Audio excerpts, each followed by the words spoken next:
to the question. So the question was, they were telling me about this business that they had been working on for 3 years, and they were feeling very frustrated, overwhelmed, just very negative about the whole experience. And in the conversation, they happened to mention another business that they had um, several years prior. And immediately, I could pick up the energy difference when she talked about the other business.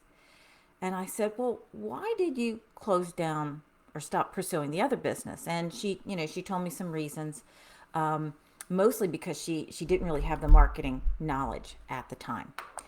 And I said, so when I asked her why she was going after her current business model that she was pursuing, she said that it was she wanted something stable. She thought this that definitely there was income to be had here, and she could have a stable income from this path. And she was good at it. Technically, she could do the work.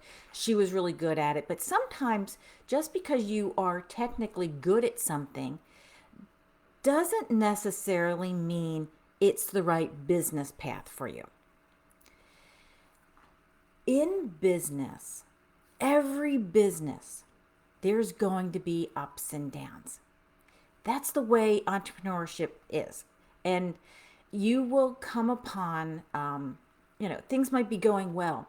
And then you at either the market shifts or you hit a growth stage where things get a little out of control, or you have to bring in staff and then you have to manage the and in any case, there's always new challenges when it comes to entrepreneurship.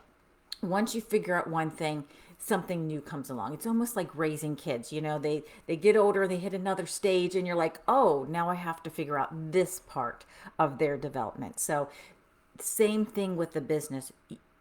It will evolve and it will change. The market changes and your business will change over time, and you will have ups and downs. You will run into challenges.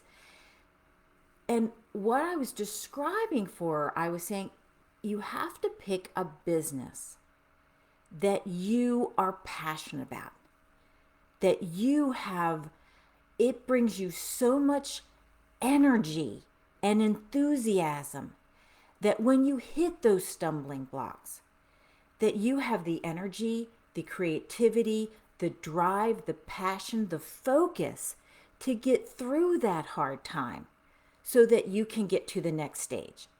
Because if you don't have energy and passion for what you're doing, then you will get discouraged. Additional problems will show up, and you won't have the creativity, the energy, the motivation to figure out how to resolve those issues. So, as we were talking about this, I said, well, for this exercise I'm going to give you, I just want you to apply your old business model to this exercise. And let's see what happens. It was incredible. All of a sudden, she had met where she was blocked before in her other business, and she had no ideas and she kept finding problems. In this new business, her doggy health food business, she was having so many ideas, so much energy, so much enthusiasm. She knew her target market. She knew how to reach them. She, all of a sudden, the problems that she had when she was trying to launch the business, in the past, it was almost like 10 years ago, those problems didn't exist now because she understood marketing much better now. She knew how to apply marketing much better now. So all of a sudden, now she didn't have the stumbling blocks that she had way back 10 years ago with that old doggy business. Now she had loads of energy, loads of enthusiasm, and the ideas flooded in. So she completed that assignment. She went back. She did past assignments. And she's charging forward, and she's going to, complete her marketing plan in rapid time, where normally it takes my students a longer time. She, now that she has her correct focus, everything's falling in place. And she has great enthusiasm. And that's what I want you to think about when you are selecting your business. I want you to think about your why. Why are you going into this business? Do you have enough reasons as to why you have enough passion that you can overcome the challenges? Do you have enough, look at your strengths. Do you have strengths that can help make that a viable business?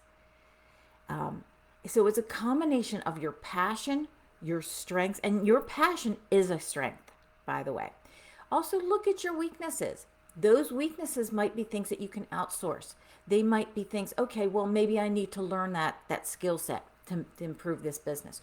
Or, maybe you bring in a partner who has that skill set. There's lots of ways you can fill that weakness, but you want to look at your strengths to see if this is the right direction for you to go. And again, focus on your passions. They will carry you through the difficult times and will fuel you in the best of times. It will just keep giving you more and more ideas. So that is the first question. The second question was I have a student who was feeling overwhelmed and they felt like they weren't getting anywhere. And this can happen. There's a lot. I'm not going to say that entrepreneurship is easy. It is not easy, but it is worth it.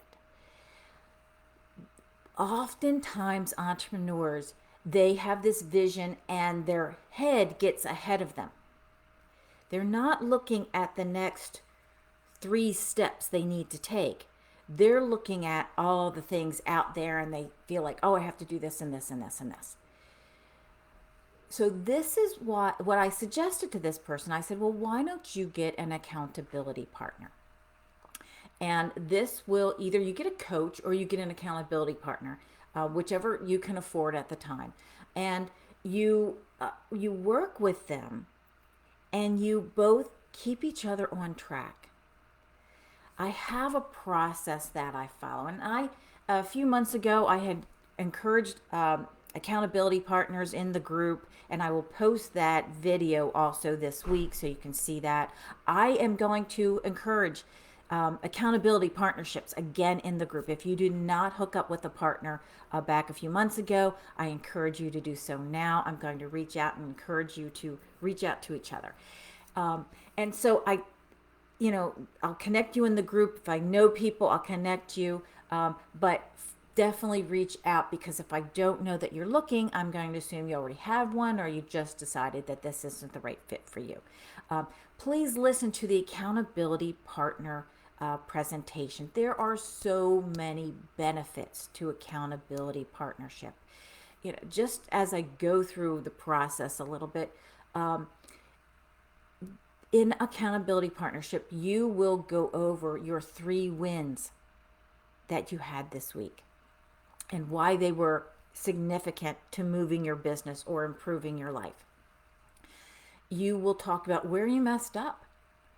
You will talk about what you learned this week, a big takeaway that will, drive you, that really is like maybe a different way of thinking about something. And then you look at what are those 3 things, just 3 things this week that you can do to move your business and your life forward. And I notice that I say oftentimes we focus on business. I know I do. But I have learned, especially working with different accountability partners, I have a great accountability partner right now, and her specialty is self-care. And it encourages me to put self-care goals in there. And there have been times where I was feeling tired because I had so many balls in the air. And I realized, I have to put a self-care goal in there. So so it might not always be 3 business objectives, but or tasks, but that's predominantly what you're trying to do. You're trying to move your business forward. When you just look at 3 and what you can accomplish that week, then it makes things more manageable. I keep a notebook and then I look back and see what I was struggling with, say a month before or 2 months before, and I am always surprised at how much I actually have accomplished. This person, your accountability partner, will keep you on task. They'll remind you when you're straying. They'll question you. That's part of the process of account. You end up coaching each other. And so I encourage you to do this in the group. If you're looking for an accountability partner, please put something in comments. I do know that sometimes people feel like, well, I don't know about reaching out to somebody. I've tried this in the past. It didn't work. It does work. But I understand if you're scared to do it on your own. I have a program that I am launching in probably July. It's the group coaching program, the Inner Circle. And as part of that program, we have accountability meetings. So there's 2 meetings per week. One deals with questions that you throw to me. I might go over some educational content that you're supposed to be working on that week. I field your questions, any challenges that you're having in implementing. And then the second call that week is an accountability where I break you up into groups and you're meeting with your accountability partner and you're going through that process that I just did. And I'll pop into the rooms and make sure everybody's on task and they are proceeding, and I'll help out wherever I can, jumping in different rooms just to make sure that you are moving forward and you are keeping each other accountable. Keep in mind, this is a very loving, caring relationship where you're trying to encourage each other to move forward. There's no one's going to, call you on your crap and say, oh, you said you were going to do this and you're not doing it. You're lazy. No one's going to do that. We know we all have lots of, juggling lots of things, and sometimes we get off task, and it's sometimes there to, well, you did say you were going to work on this week. What happened to that? Excuse me. And so this is that opportunity. So again, it's a caring relationship. Again, I will be popping in those different groups to make sure that it's going in a very positive forward motion meeting, and they do. So I'm not worried about that, but I will be popping in to guide wherever I can. So I will put that link below, but also if you are looking for an accountability partner right now, please put something in comments and I will try to match you guys up. I truly encourage that. It helps you break things down into bite-sized pieces and do things that will keep you moving forward. And you'll be surprised when you look back how much has changed, how much forward motion you have achieved.